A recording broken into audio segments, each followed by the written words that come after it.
Welcome to the Direct Snap Dads podcast, where we cover the best in football. And now your hosts, Tyson and Luke Randall. Hey everyone, welcome to the Direct Snap Dads podcast. Hopefully my microphone's not cutting out like it's been. My internet is slow today. Tyson is joining me today. Tyson, how are you? Hey, Luke, I'm doing great. It's the end of the season. I can't believe it. It is our last podcast of the regular season for 2018-2019, and we are relieved and excited and sad all at once.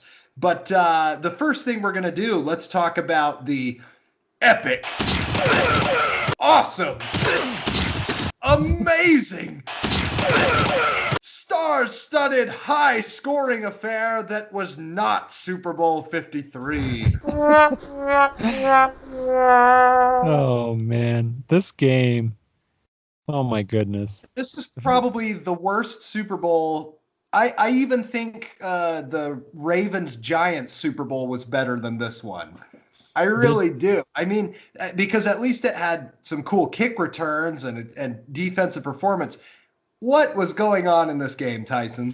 I don't know. I think the Rams were a tier below that Giants team that you were just talking about. They were a whole nother level of scared, pathetic. I don't know what the deal was with the Rams, but they definitely weren't the same team that they've been all season.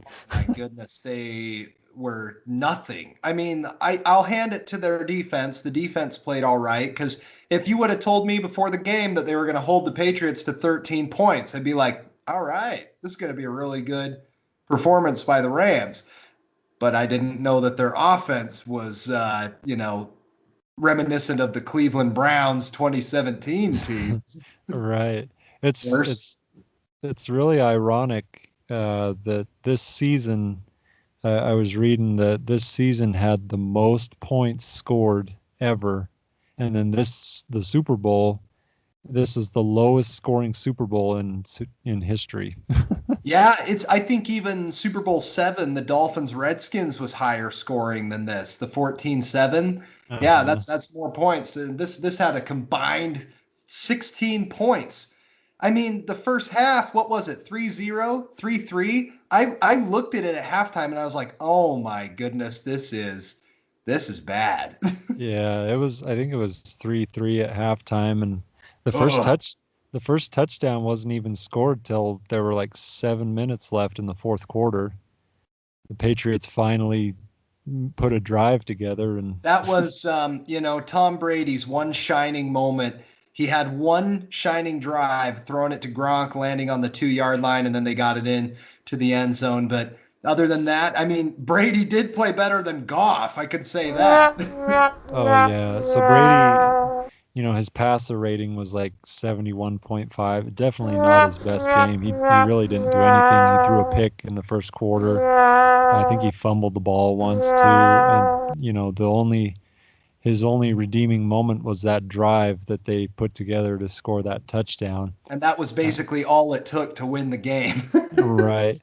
And Jared Goff, I don't know. I said before in our last podcast, I did not You were trust right. him. You were absolutely right that you didn't trust Jared Goff. The 24-year-old just shattered under the pressure. Oh yeah, I don't think I've ever seen a false start called on a quarterback. Oh, He man. was so jumpy that false start. I don't know if you saw that. That false start call was on him. He like jumped before the center even hiked the ball, and they called a false start on the quarterback. I felt kind of bad for him. Not really. He's making way more money than me. I never feel bad for any NFL players. But like he's 24. He's the youngest quarterback to ever start in a Super Bowl. At the end of the game, he kind of had, I don't know if he was crying, but he looked really distraught and sad. And, I think he'll definitely get back, and he'll make up for it in the future. But, Or he it was won't. that's He true. might just fall off the wagon from here on. Maybe he'll never get over it mentally, but we'll see. We'll see which way that goes. Yeah, for sure. One thing I wanted to bring up, I was extremely shocked. I guess I wasn't too shocked that Julian Edelman was named the MVP. Yeah, what was that about? That was the lamest MVP choice I've ever seen. Oh, I know. I don't even understand it. I mean, his numbers were okay. He had 10 catches for 141 yards. That's a decent amount of yardage for a receiver. I think he had more combined yards than the Rams did, the whole Rams team did in the first half. I really think they should have chose a defensive player for this MVP. When you have the lowest scoring Super Bowl in history, you've got to have a defensive player. You can't have a guy who had 10 catches and no touchdowns, you know? Yeah, I was really disappointed in the call. I thought Stephon Gilmore should have been the Yeah, MVP. me too. That would have been my pick as well. Yeah, he had 5 tackles, 3 passes batted down. He forced a fumble. And then he had that game sealing interception at the end I there. know how I don't get that. There's something going on. That was really weird. Julian Edelman had a 4-game suspension for using performance enhancing drugs. It was just an interesting choice. I don't know what's going on. I know that the MVP of the Super Bowl has nothing to do with the rest of his season, but odd choice, especially when he didn't score a touchdown and in such a defensively dominated game. You know, some people call it an old school game. Maybe it was. I lean on lame. I think it was a lame game. Yeah, definitely there was a bit of that old school football feel, where the defense, didn't have its hands tied and was able to do its thing. But at the same time, there weren't any big plays like that Gronk catch was probably the biggest play of the whole game, minus that interception. Like the biggest play on offense was probably that Gronk catch, that set up the touchdown. But other than that, there was like nothing. It was like short screens, 2-yard runs, and just really bad performance by the Rams. They were 0-8 on third down in the first half. They didn't get a first down until like the middle of the third quarter. So, well, it was nice to see that the bar's been lowered for halftime shows as well. Things were getting too crazy between Katy Perry and Lady Gaga, and the way things were going was just expecting the most glamorous thing. And Maroon 5 did us a favor and brought it down a notch and gave us just a milquetoast performance. And it was a very interesting halftime show. I don't know who those rappers were that made an appearance either, but I looked on YouTube and I saw that they had, like, at the time, they had about 54,000 likes and 420,000 dislikes on their YouTube video. It was a failed halftime show from the looks of it. Oh yeah. My only thought from that was Adam Levine should probably keep his shirt on when he I don't know what that was about. He's been working out. I mean, the man's buff, but you don't need to do that. I don't know why he felt the need to do that. Yeah, and the other thing that bugged me so bad about the halftime show, that Fender Squire, or not that Fender Strat that Adam Levine had was incredible, and he did nothing with it. It wasn't even plugged in. Like it was just for looks. And I was telling the people I was with, I was like, he better play that thing because that is an awesome guitar. That is an awesome guitar. He better play that thing. And he did nothing with it. He just kind of danced around with his shirt off and this cool guitars hanging. Because I actually, this is going to sound so daddish of me, but I actually like Maroon 5. I used to hate them back in the day, but for some reason I've come around to them, and I do like Adam Levine, but I was kind of like, what? With this performance. I guess I was just kind of expecting something different. And if you're right, if you're going to have a guitar, you got to play it. You can't just have it for a prop. I mean, because he did play in later songs with different guitars. Right. And I was like, hey, he's doing all right. But I don't know what that was about. That was a weird aesthetic choice. Yeah. Almost as bad as taking his shirt off. Right. And I'm kind of the opposite of you. I used to like Maroon 5 back in the day, but the early 2000s. Yeah. And I was kind of glad they played a couple of their older songs, but I can't stand them now. Like their music is so annoying to me that I don't like their Moves Like Jagger song. I don't like that song. I think that's kind of a sellout song. But I'm weird because I'll play Sugar at the restaurant and something like that, and it gets me lots of tips. So So I guess I don't mind it just for that reason. But you're right. They have some sellout songs. I really love their older stuff, like This Love and She Will Be Loved, and all the stuff off that album I really like. But Yeah, that's really the only album I like of theirs is that Songs About Jane album. It's got yeah. all their good songs. But Hey, but I guess in a way it's a relief because the Super Bowl was just getting crazier and crazier halftime shows every year. And so it's nice that we just had this milk toast one to kind of be like, right. okay, we can reset. We don't have to go too crazy. Oh yeah. Yep. One thing I wanted to mention for anyone who was wondering about what the good commercials were, there weren't really any good commercials except for the NFL 100 commercial. I watched that like 5 or 6 times on YouTube after the fact because it was so cool. Did you saw that? What did you Loved think it. You about that? sent me a link. I thought it was so cool. All the references and just how they got everyone to collaborate. I mean, they had the commissioner and Tom Brady in the same commercial. No, just kidding. I know. But How'd they pull no, that it off? was really cool. I mean, they had Goodell just doing the announcing, and then every cameo that made an appearance, even if it was just Strahan turning around or Emmett Smith saying a couple words, everything was just really awesome. I really enjoyed it. It was by far the best part of the entire Super Bowl. Yeah, it was really kind of a like I didn't realize it the first time I watched it, but the more I watched it, like the feat or the history that was in that commercial. They had the 1972 perfect season Dolphins. They had the people from the Steelers in the 70s. They had Jim Brown even was in there, and like all these old classic players, all the way up to like the Saquon Barkley and Pat Mahomes were in there. It was really cool. And just the way they did it was fun, like a party where they start playing football at this formal get together. It was We would pretty have cool. gone crazy for that as kids, and we still do as adults. It was pretty cool. But I just want to say to put a bow on this entire season, as they call it at the Around the NFL podcast, on the throne of sleaze sits William Belichick and Thomas B. Brady. Still the champions, probably the greatest dynasty in NFL history, some of the greatest figures in sports. So congratulations, William and Thomas. I'm gonna call him William Belichick from now on. Hey, he I don't know if he would like that or not, but Sure would. That's why what, I'm gonna do it. one thing they probably will like is if they end up renaming the Super Bowl the Belichick and Brady Invitationals. Yeah. They might as well at this point. 3 in a row. Seems like every year that they don't make it, they just miss by a sliver in the AFC Championship game. So they're just Mhm. always in the mix. And I'm guessing, I'm thinking they're going to be there next year and the year after for sure. We might have 2 more years of patriotism. Yep, they're I'm not just out of it settling as long for as. it. I've accepted it.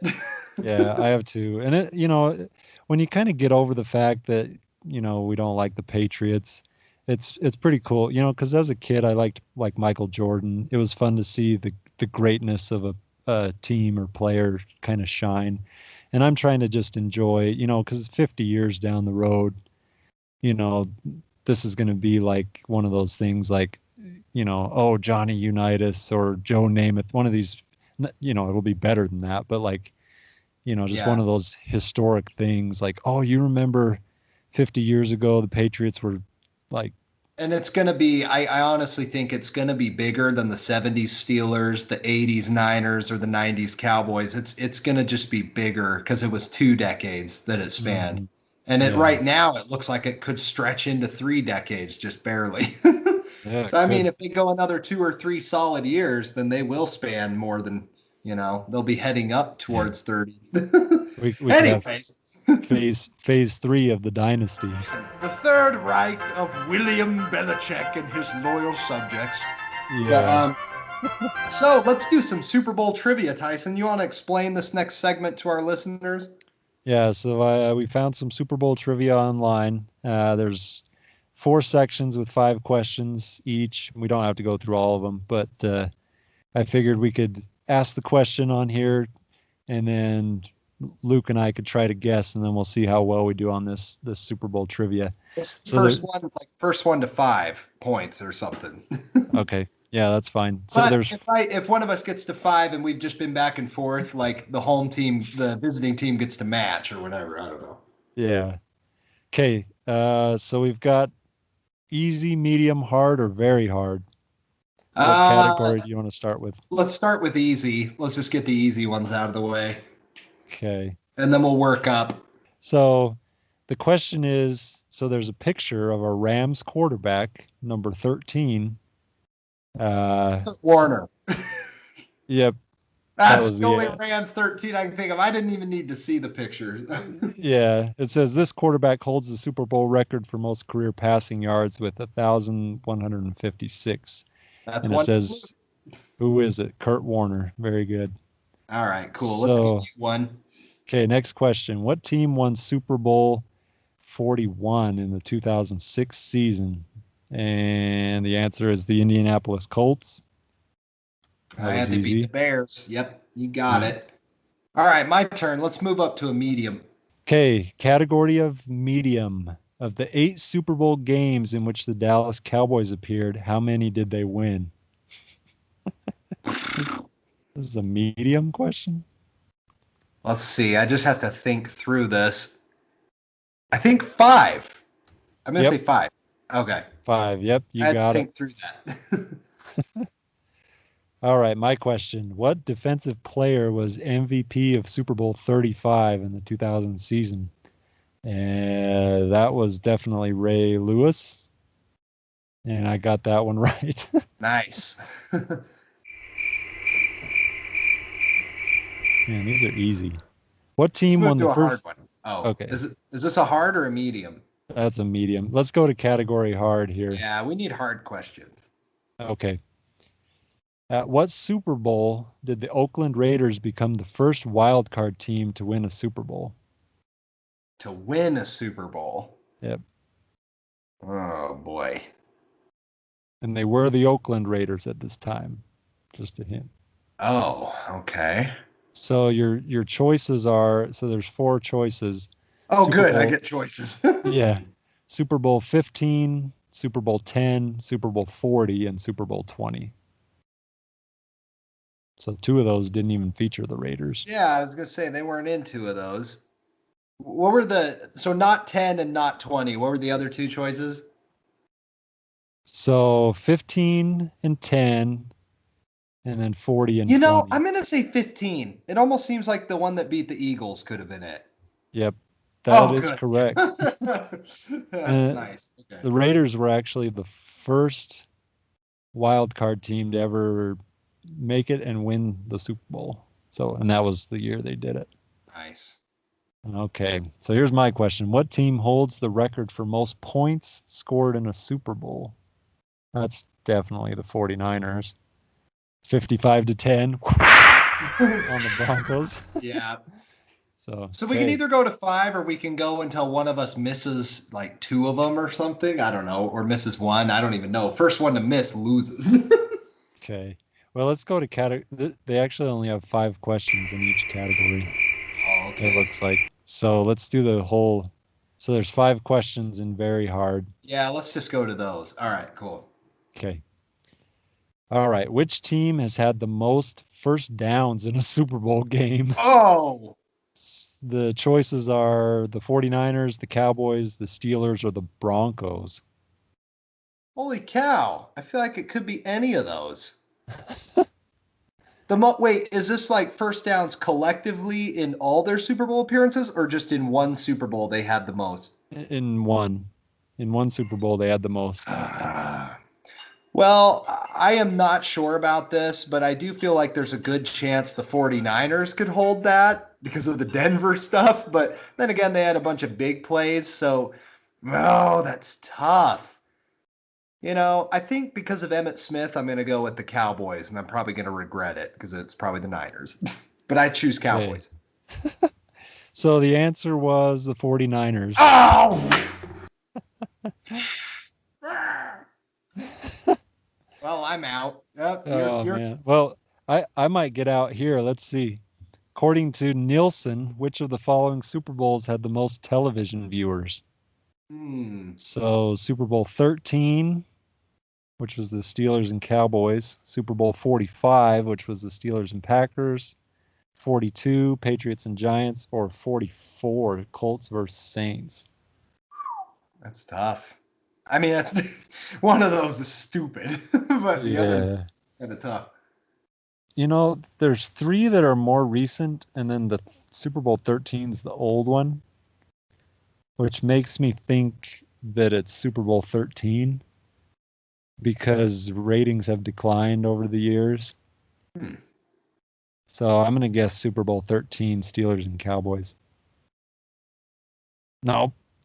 I was going to say that was the choice I thought was the stupid one. Oh, okay. I was like, there just weren't as many people back then.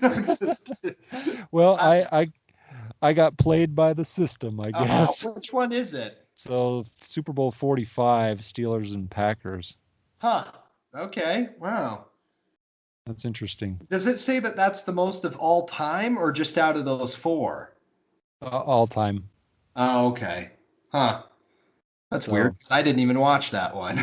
Yeah. I got played on that one. I guess I wasn't thinking in the same way you were. Oh my goodness. Let's do one more and let's both pick an answer and then look at the answer after we both pick one. But this one's for Pat. Then we'll call it good. Okay.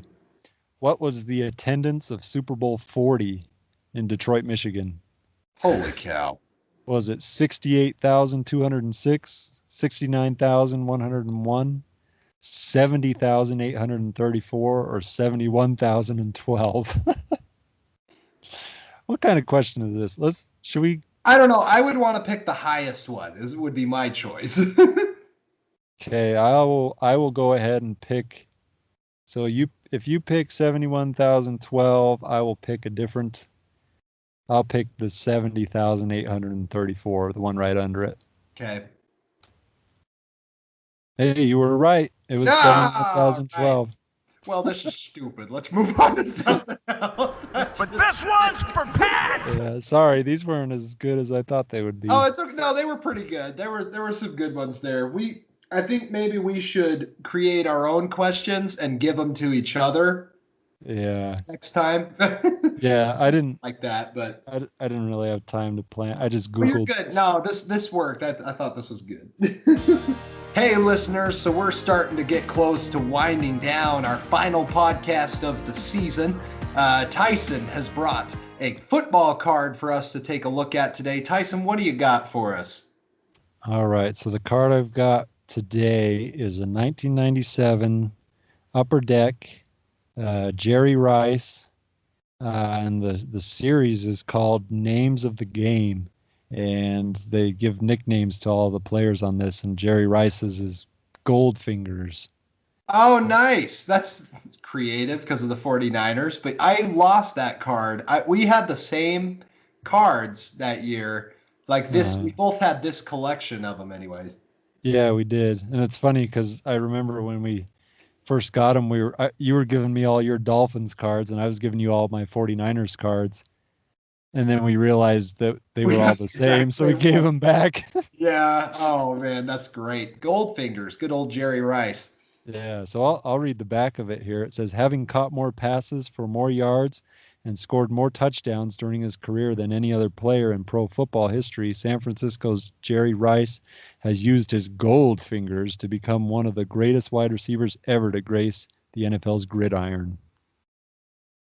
So this card's pretty cool. Yeah, I picked this one because, Jerry Rice, he's probably the greatest football player ever. He's definitely an icon of the game.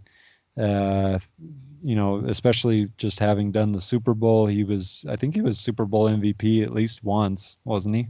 I'm sure he was, yeah. I think he was the MVP in the Broncos, no, not the Broncos one, the Bengals one, the second Bengals one? The second Bengals one, yeah. Yeah, he could have been. We'll have to look into that. I'm curious. We'll check it out. Yeah.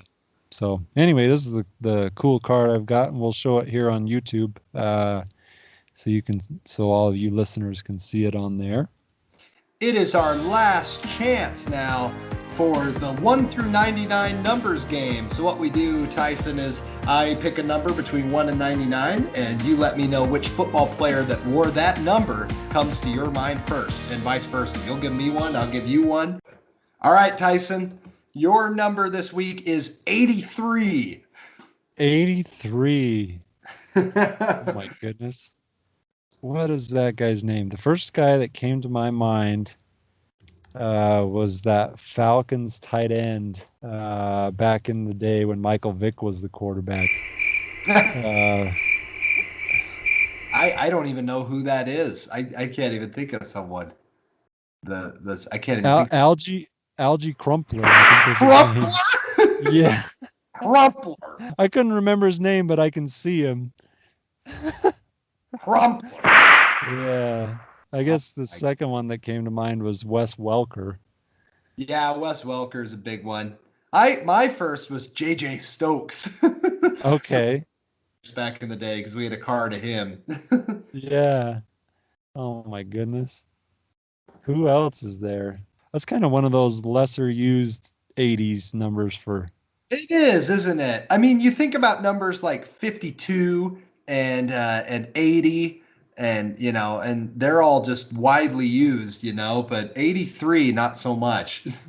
Yeah. Oh, one of them, let's see. Do you remember Mark Carrier? Yes, that name sounds familiar. He played on the Panthers. I think we had the Panthers one. He played for the Buccaneers too, I think a long time ago, but yeah, we used to have a football card of him on the Panthers, number 83. I remember that. Yes. Andre Coleman was 83, the guy who had the kickoff return all 29. The only Charger player we knew from that Super Bowl, or the only one who made a statement. It's the only one that came to play at all. Yeah. Except for Rodney Harrison, but he didn't get to play, so. You're right. Yeah, 83, man. It's one of those things. It's just a lesser used number for sure. But I think Wes Welker might be the most popular one, it seems like. But listeners, let us know. Send us an email or hit us up on Twitter if you disagree. Okay, so there is one definite icon for this one. Number 4. Brett Favre came to mind first for number 4. He's definitely the number 4 in my mind. But I also thought of Derek Carr wears 4. I'm trying to think if there's anyone else that wears. Can you think of anyone else? Am I missing? So was Brett Favre the iconic one, or is there someone else that I'm missing? Brett Favre is definitely the iconic one that I was thinking of. There's John. I don't know if you remember him. John Casey on the Panthers, that kicker. Oh yeah, he was number 4. He was number 4. I had a couple cards of him, and I think he still played on the Panthers when they played the Patriots way back when, in that first Super Bowl the Panthers were in. Oh yeah, man, I can't think of anyone else that's number 4. But Brett Favre is definitely, he's an NFL icon first of all, but I mean, he's the iconic number 4. I guess Case Keenum. Is Keenum number 4? Keenum's number 4. Oh, Dak Prescott's number 4. Deshaun Watson's number 4. Jim Harbaugh wore number 4 for the Colts. Jim Harbaugh was number 4, wasn't he? He was. Champ Bailey wore number 4 in college, but not in the NFL. Adam Vinatieri wears 4. Vinatieri's 4. There's a lot of 4s, actually. I'm starting to, they're starting to come out. Yeah. It's definitely one of those numbers, once you get past Favre, it's like who has it, but but once you kind of get thinking about it, those other guys come out of the woodwork. But that was a good trip down number 4 lane. Just kidding. Yep. So, Tyson, how can our listeners get in touch with the show? I mean, we are heading into the off season, so we're not going to answer the emails if you send them. But what's our email address? So you can reach us at directsnappodcast@gmail.com. That's our email address. And even though we may or may not check too much, we'd love to hear from you. And if you have any ideas for what you'd like to hear us talk about on the show, we'll definitely try to add them in to our off-season shows that we're planning on doing. And then I'm also checking it right now. Nothing. we got some spam in there.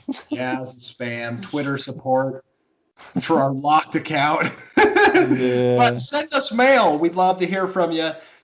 We will be checking back from time to time in the off season. So here's a funny story. You mentioned our Twitter account being locked, and this has nothing to do with anything, but it's kind of a funny story. So when I set up our Twitter account, which you can reach us at DirectSnap or direct. Never mind. I forgot what our Twitter handle I is. think it's Dad's Snap, isn't it? Oh yeah, yep. At Dad's Snap. That's our Twitter handle. So when I set up our Twitter account, it asked for a birthday, and I didn't want to put my birthday in there, so I put the date that we started the podcast, which was like December something 2018. And immediately when I put that in there, it locked the account and it said you are too young to use Twitter. I was like, are you serious? I had to email a picture of my driver's license to Twitter my gosh. to prove that I was older than 1 year old. Oh man. And That's Twitter, so yeah, and Twitter support unlocked the account, thankfully. But it was just, and I was about to write them a scathing email, being like, "You really think a 1 year old would set up a Twitter account? Like, it didn't even have a warning, like, oh, if you put in this birthday, we're gonna lock your account because you're too young." You know, like it's like, I don't know. It was funny. Gosh. So yeah, tweet us. We'd love to hear from you. That's a good plug for Twitter. So tweet us. Tweet us on that stupid website. Yeah, we would love to hear from you. And also just follow us. You don't even have to tweet us, just follow us, because I post the football cards on there. Sometimes we'll post some updates about the show and things like that. So even if you don't tweet to us, follow us and like our tweets and everything. And we'll probably put a tweet up saying when we're gonna put another episode out here in the next few months. And again, the off season can get a little lame, so we'll check in and play some fun games and give a little bit of news. And Tyson, it has been a pleasure doing this podcast with you, and I look forward to next season. I do too. I think this has been great. I want to thank those that have stuck with us and have been listening. We're grateful for you guys, Luke. It's been super fun to put this together, and I look forward to checking in throughout the off season, and then when next season starts, we'll get going again. Bernie Kosar has definitely the best feet. All right. Hey, that sounds good to me. Listeners, be sure to take care and have a wonderful week and a wonderful off season. Signing off, this is Luke and Tyson with the Direct Snap Dads podcast. Direct Snap Dads. Jack Squire! This one's for John. If I'm going to build the perfect quarterback, I'd start with an arm. best arm probably be Troy. Arm strength, no doubt about it, probably John Elway. Brett Favre. I would say myself, but I don't want to say that. Release, there's not a better one in the business than Dan Marino. Danny Marino has the quickest release. Dan Marino. Dan Marino does. We know Dan has that. Marino. Most guys can only dream of having his release. They've always said that I have the quickest release. In terms of the feet and the legs. And Bernie Kosar has definitely the best feet.